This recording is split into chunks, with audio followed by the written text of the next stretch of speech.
നമസ്കാരം, ചർച്ച് അപ്ഡേറ്റ്സിലേക്ക് സ്വാഗതം. മധ്യ ഇന്ത്യയിലെ ഗ്രാമത്തിൽ പ്രാർത്ഥനായോഗം നയിച്ചുകൊണ്ടിരുന്ന പാസ്റ്റർക്ക് നേരെ ക്രൂരമായ ആക്രമണം. മധ്യപ്രദേശിലെ കാണ്ഡ്വ ജില്ലയിലെ കോട്ട്വാറ ഗ്രാമത്തിലാണ് സംഭവം നടന്നത്. പാസ്റ്റർ രമേശ് ബർല എന്ന വ്യക്തിയെയാണ് 100ഓളം വരുന്ന അക്രമി സംഘം ബോധരഹിതനാകുന്നതുവരെ മർദ്ദിച്ചത്. ഒരു വിശ്വാസിയുടെ വീട്ടിൽ പ്രാർത്ഥനായോഗത്തിനായി എത്തിയതായിരുന്നു അദ്ദേഹം. പ്രാർത്ഥന ആരംഭിച്ച ഉടൻ തന്നെ വടികളും മറ്റ് മാരകായുധങ്ങളുമായി അക്രമി സംഘം വീട് വളയുകയും അകത്തേക്ക് ഇരച്ചു കയറുകയും ചെയ്തു. നിർബന്ധിത മതപരിവർത്തനം നടത്തുന്നെന്ന് ആരോപിച്ചായിരുന്നു ആക്രമണം. സ്ത്രീകളെ അപമാനിക്കുകയും കൊച്ചുകുട്ടികളെ ചവിട്ടുകയും ചെയ്തതായി പാസ്റ്റർ വെളിപ്പെടുത്തി.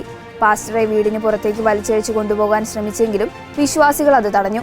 ഇതോടെ വീടിനുള്ളിൽ വെച്ച് തന്നെ അദ്ദേഹത്തെ ക്രൂരമായി മർദ്ദിക്കുകയായിരുന്നു. തലയ്ക്കും ശരീരത്തിന്റെ വിവിധ ഭാഗങ്ങളിലും ഏറ്റ പരിക്കിനെ തുടർന്ന് പാസ്റ്റർ ബോധരഹിതനായി വീണു.